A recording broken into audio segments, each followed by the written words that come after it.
Finale de Roland-Garros, yo la team JB, j'espère que tout le monde va bien. Analyse exclusive et pronostic sur cette rencontre monstrueuse entre Sinner, numéro 1 mondial, l'Italien qui a fait un tournoi parfait ici à Roland-Garros, et Alcaraz, le roi de la terre battue actuellement, numéro 2 mondial et surtout tenant du titre. Un match exceptionnel nous attend. On va décortiquer ensemble tout ça, leur parcours, leur état de forme, le style de jeu et la mentalité dans laquelle ils vont aborder cette finale. On voit ça ensemble avant de déterminer les meilleurs pronostics sur ce match. C'est parti! On commence tout de suite avec Carlito Alcaraz qui a fait franchement un bon tournoi solide et efficace, mais qui n'a pas non plus été sans faille. On l'a vu, il a pu laisser quelques sets à ses adversaires et notamment une demi-finale que j'aborderai de mitigé, en tout cas au début de match. Le premier set a été perdu face à Musetti, ce qui était tout à fait normal. Musetti a réalisé une grosse saison, 7e actuellement et franchement plus que costaud sur terre battue. A mis en difficulté Alcaraz à plus d'une reprise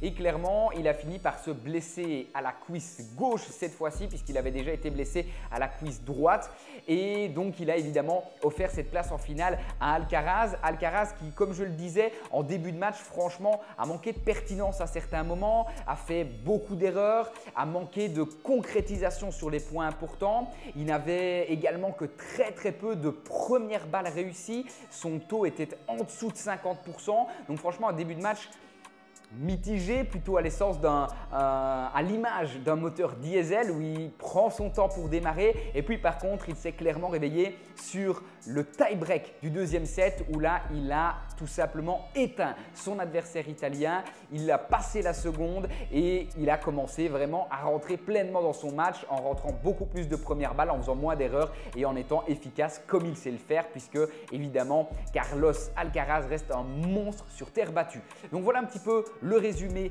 rapide de son tournoi. Il faut aussi le noter, Carlos a une beaucoup plus grande préparation sur terre battue que Sinner puisque Sinner était revenu de suspension et donc malgré un Roland-Garros parfait, on va le voir juste après, aura moins de préparation pour cette finale. Yannick Sinner, lui, de son côté, a réalisé un tournoi tout simplement parfait. Aucun set concédé à ses adversaires, ni même concédé à Djokovic, le grand Djokovic que Sinner a réussi à battre lors d'un match exceptionnel en demi-finale. Franchement, un match de très haute intensité avec un Djoko qui, malgré l'âge, a montré de super belles choses. Mais franchement, il faut le dire, il y a des similitudes entre les deux joueurs et Sinner est un petit peu la V2, la version 2.0 de Djokovic et la version pratiquement parfaite. Alors Sinner a encore des choses à apprendre dans la complexité de son jeu et peut-être dans le fait d'avoir un jeu parfaitement complet, mais clairement, il est pour l'instant au-dessus et je pense qu'il restera au-dessus de Djokovic. Même si Djokovic a montré de super belles choses, clairement, l'âge va finir par le rattraper, comme l'âge a rattrapé évidemment chacun d'entre nous, dont Nadal également qui a lâché sa raquette il y a peu. Mais clairement, on a un Sinner qui a été parfait, qui a eu du mental quand il le fallait. On l'a vu notamment en sauvant 3 balles de set dans le 3e set. Il est resté solide, il est resté efficace, il est resté également très proche de sa ligne de fond de court pour mettre une pression constante à Djokovic et ne pas laisser Djokovic le pousser plus loin en dehors de la ligne et imposer son jeu. C'est Sinner qui a vraiment maîtrisé le jeu. Donc franchement, on va avoir droit à une bataille exceptionnelle comme on a déjà vu d'ailleurs entre Alcaraz et Sinner puisque leur parcours sur Roland-Garros a montré en tout cas de très belles choses d'un côté comme de l'autre. Il est important maintenant de regarder quelques points clés, quelques points statistiques, notamment sur le nombre de victoires dans les dernières années des deux joueurs. Si on se base sur les chiffres depuis 2023 sur terre battue, il y a une grosse différence entre les joueurs. Du côté de Sinner, on est à 30 victoires pour 8 défaites, ce qui fait donc 67% de victoires en moyenne, alors que de l'autre côté, Alcaraz, c'est 66 victoires pour seulement également 8 défaites. Donc là, on est à 81% de succès et en dehors de cette marge importante, on a aussi clairement beaucoup plus de matchs qui ont été joués par l'Espagnol sur terre battue. Pour l'instant, c'est lui le roi de la terre battue. Est-ce qu'il va se faire détrôner ce dimanche? On va voir ça ensemble. En parlant de terre battue, on parle bien sûr de Roland-Garros.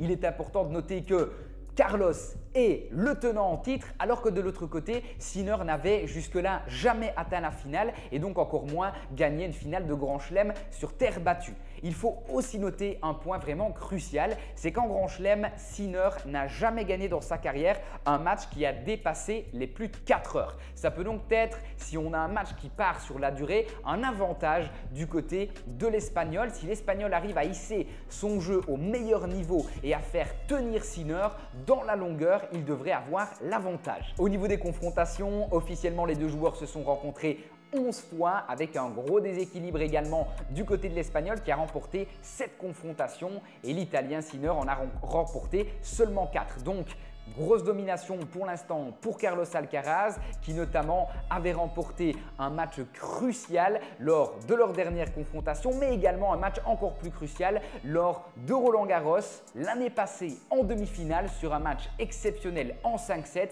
là où les deux joueurs se sont vraiment poussés à leur limite, à leur maximum et également à leur meilleur niveau mais qui dans la durée est parti à l'avantage de l'Espagnol Carlos Alcaraz qui avait donc remporté ce match magnifique. On a donc clairement des avantages des deux côtés, c'est pour ça que les cotes sont très serrées et déterminer le vainqueur, c'est pratiquement du 50-50. C'est en tout cas ce que reflètent les cotes chez les bookmakers. Des points positifs du côté de Sinner qui a réalisé un Roland Garros parfait, mais qui est peut-être un tout petit peu moins préparé que Carlos Alcaraz. Carlos Alcaraz, lui, qui a un avantage au niveau des confrontations, qui aura un avantage si le match dure en longueur. Sinner, lui, qui pourrait avoir un avantage si la météo commence à se rafraîchir, s'il commence à pleuvoir, qu'on est obligé de mettre le toit. Ça permettra à Alcaraz, ça empêchera plutôt Alcaraz de mettre des très gros services et ça pourrait avantager le jeu de Sinner.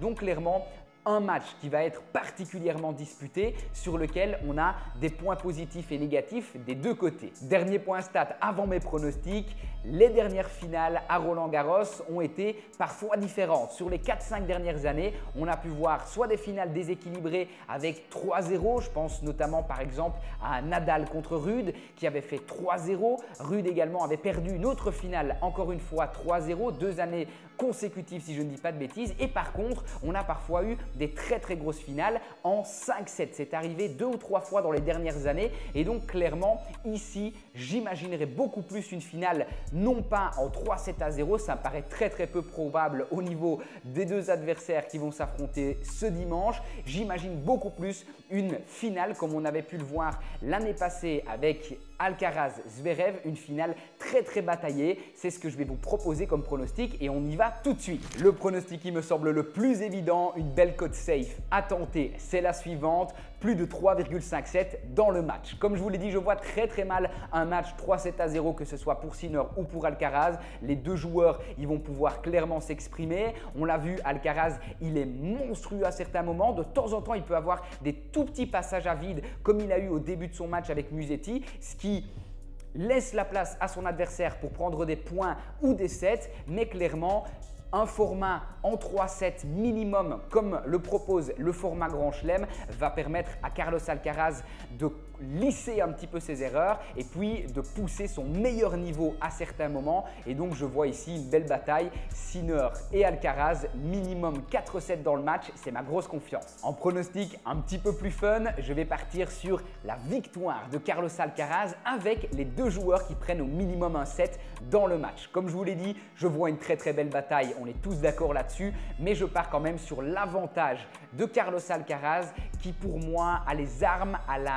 vraiment à l'expérience de la terre battue, on le sait, c'est sa surface de prédilection, il a gagné de nombreux matchs ici à Paris et dans les autres pays sur terre battue, 81% de victoire, je le rappelle, sur clay, sur terre battue. Je pense qu'ici, à nouveau à Roland Garros, il va tout faire pour aller chercher son deuxième grand chelem Roland Garros. Et en pronostic ultra fun, je propose la victoire d'Alcaraz avec 3-7-2, une victoire sur une finale complètement folle comme on en a pu voir les années précédentes, comme on a pu le voir également entre les deux joueurs l'année passée en demi-finale. J'imagine à nouveau une bataille très batailleuse batailler, probablement peut-être le premier set du côté de l'Italien, une égalisation 1-1 et puis le deuxième set à nouveau du côté de l'Italien et puis au final Alcaraz qui sur la longueur aura l'avantage et l'expérience de la terre battue où il reviendrait 2-2 et 3-2. C'est le pronostic que je propose, ultra fun. Dites-moi en commentaire quel score vous voyez sur la finale et abonnez-vous à la chaîne. Du très lourd arrive sur la Coupe du Monde des clubs. C'était JB,